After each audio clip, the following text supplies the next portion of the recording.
They presented the UK expansion worker visa as a wonderful alternative, but it isn't.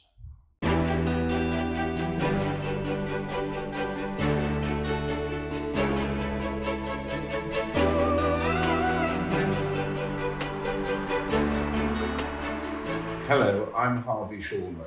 I'm a senior immigration solicitor and business advisor with Visa Kings Global.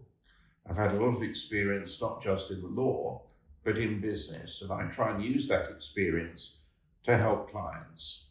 I'd like to look at the UK expansion worker visa today and consider whether this particular new visa route could be of any interest to skilled workers and business managers, and even business owners. The first thing we need to look at is, why did this visa come into existence? And the answer is because the Home Office abolished the sole representative visa.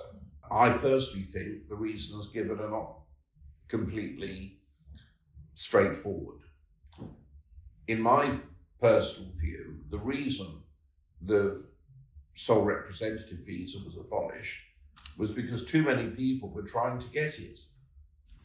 Because with the abolition of the entrepreneur visa, business visa routes to the UK were being substantially curtailed. So naturally, when you do something like that, people who've got business interests they want to pursue will look for what other alternatives there might be. And people concentrated on seeing if they could come into the UK as the sole representative of a foreign business. The Home Office obviously could see this was happening and that a lot of applications were being made. They tried to tighten the rules to restrict the number of applications, but in my view, they clearly came to the conclusion they needed to curtail this visa. And they presented the UK expansion worker visa as a wonderful alternative. But it isn't. Well, at least, although some people are trying to persuade us it's a good alternative, I think it's a struggle. So I'd just like to mention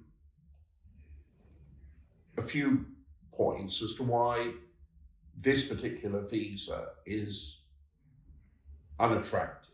I'm not saying it's unattractive to everybody. There's always a few people that it would suit.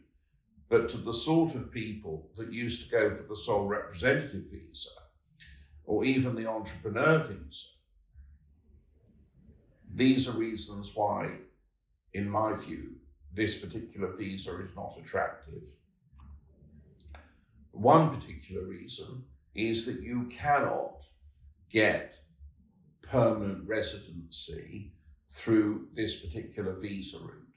You'd have to switch to another visa, and all the time you spend in this particular visa category does not count towards permanent residency in the UK, which, as we know, can lead on to a British passport. Once you take that away, a big incentive has disappeared. So what it requires you to do, if you're coming into this visa route, is to have a plan, if it is your plan, to switch to some other visa route, such as the skilled worker,